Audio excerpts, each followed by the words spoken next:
This was inevitable, and following what has been now over a year of speculation and reports surrounding Robertson's future in Toronto, a brand new report has just dropped, making things very, very clear surrounding his future. We're going to break down exactly what that report is and discuss what it means going forward, as it has fans split. Ton to go over on this episode, but before we get into it all, quick reminder, if you're a part of the 70% who aren't subscribed to the channel, make sure to hit the subscribe button. But 70% of you, like I mentioned, aren't subscribed. Your guys' support's been unbelievable. We're going to be going live after every single regular season game, so make sure to stay tuned for that. Darius, a lot to go over today, and as we inch closer and closer to the beginning of the regular season, there's still question marks about Nick Robertson, where he's going to fit in, and some other guys as well. But a brand new report has dropped, making it pretty clear what the Leafs' intentions are and what they're going to be doing right now surrounding the young forward. See here from Hockey Robinson, Cam Robinson. Leafs forward Nick Robertson remains a trade name to watch, with at the moment multiple Western Conference teams interested, including San Jose. So Darius, it has been pretty obvious, and we had a bunch of reports going over, over the past few weeks about teams that are interested in it. I think Jonas Siegel, or one of the reporters, came out and said that the Leafs are actively shopping Nick Robertson, and that they'd be surprised if he's on the team by November. With the emergence of Easton Cowan, like we covered in yesterday's video, probably making that fourth line, maybe even the third line eventually, the spot for Nick Robertson remains very, very bleak, and it seems that he's going to be traded here in the next month or two, or even probably sooner.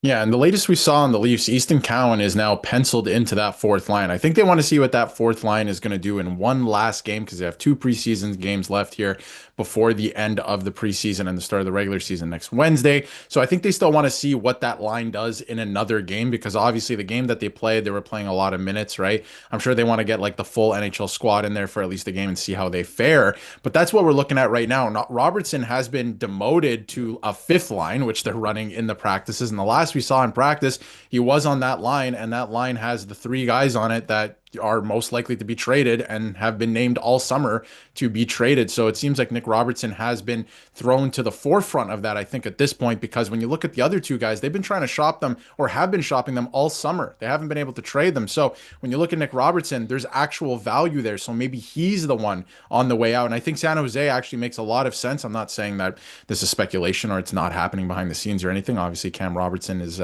very, in tune and has connections and all of that. But San Jose does actually make a lot of sense. They've made trades with San Jose before, recently, multiple trades. So it does actually make a lot of sense. I think another team that could make a lot of sense for Nick Robertson is the Dallas Stars too, which is ironic because his brother plays there, and it sounds like they need some more depth scoring. So I think that could make a lot of sense. But all of that to say that it looks like all signs right now are pointing towards Cowan actually making the team, Robertson being on the outside looking in, because they basically solidified their third line with Michelli there now at this point, unless something changes. And things are going to get very interesting over the next couple of days. The Leafs are at their Muskoka retreat right now, with all the guys who have not been sent back to the OHL or the junior college, whatever it is, the AHL at this point. They're all there in Muskoka doing their retreat, and then they return home to play Thursday. So that's going to be interesting to see if they make any more cuts or who's playing with who once they return to practice. But I think they're going to run the full NHL squad with that fourth line, see how that looks, and then that will determine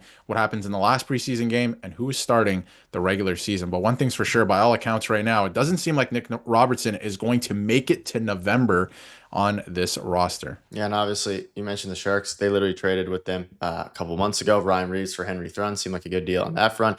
The Sharks would give him a ton of, I guess, runway and a lot less pressure in a city that isn't quite as hockey minded, we'll say, as Toronto is. Something else to note here, as we can dive into his stats a little bit. I'm also of the belief right now that Craig Berube, and we'll dive into a few things here, I think they trust Calle Yarncroke a lot more right now than they do Nick Robertson. They've been using him. He had a great preseason and a pretty good training camp as well, by all accounts. Calle Yarncroke, that is. Not saying Nick Robertson didn't, because he also did. I had a video on it. His first preseason game was really good.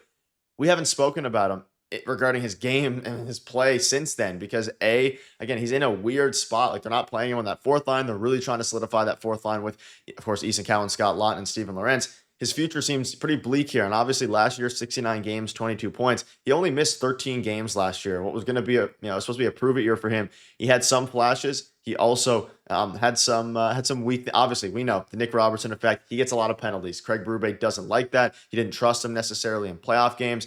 But I do think right now the Leafs, if they had to choose between Calle Yarncroke and Nick Robertson, who to play if they had to, I think they'd still choose Calle Yarncroke, especially because he fits into that fourth line more. And I also don't think Nick Robertson is necessarily a fourth line player, which is a big problem if you want to keep him, because that third line seems to be solidified with three of the new guys.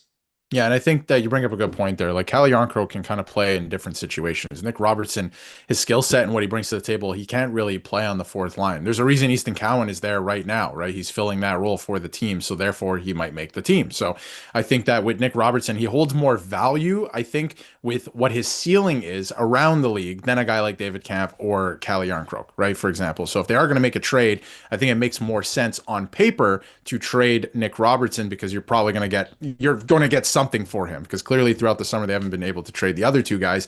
And then, like you mentioned, Craig Berube, it's pretty obvious, right? Like Nick Robertson didn't play almost at all in the playoffs last year. They clearly trust Calle Yarncroke more because he's more experienced. He can play a different role for you, right? He can play in your top six. We've seen that before. He actually looked really good with Matthews a couple of years ago. Yep. Not saying to do that, but he can play in different situations. He can play on your third line. He can also play on your fourth line. We saw last year in the playoffs, right? So that's probably why they want to keep him around. And for my money, like, it does make sense. If you look at those three guys, like David Kampf to me doesn't have a role on this team anymore. There's a lot of guys that can do what he does, maybe not as effectively, but well enough. And then they have offensive upside as well. David Kampf does not have that, makes $2.4 million. And then Calle Yarncroke right there, he can play in different situations. Nick Robertson is a little bit one-dimensional. I think he added more to his skill set last year. He was more physical, right? We saw that in the playoffs in the games that he did get into after Max Pacioretty came in, which he just retired. So congratulations on a great career to Max Pacioretty as well. That was announced yesterday. But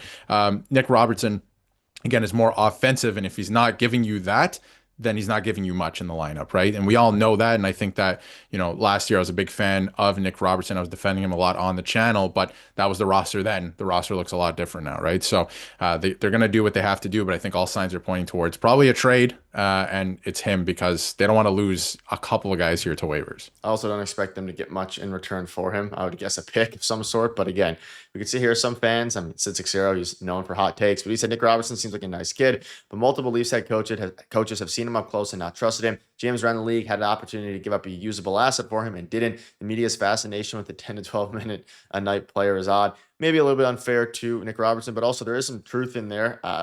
He's not a Berube type player. It's as simple as that. And will he go to San Jose and flourish? He can put up 30 goals in San Jose. Would it be contributing to winning hockey? That's, of course, what we'd have to see. And you mentioned it. They're now on their annual Muskoka getaway. So it's going to be interesting. For those curious, it's a mid-camp retreat before the final two preseason games. Obviously, one practice, a bit of downtime before it's going to be a grueling next half year of hockey, almost a bit less than that. But it's going to be exciting. Let us know down below what your thoughts are. Obviously, news continues to pile here. The Sharks, they have a ton of cap space. They can take on Nick Robertson. Maybe there's some crazy world where they take on Kampf and Nick Robertson, and then something else goes out to Leafs open up more space. Anthony Stolarz recently signed. Tons of news dropping, and we'll keep you up to date every step of the way. Thank you guys for watching. See you later.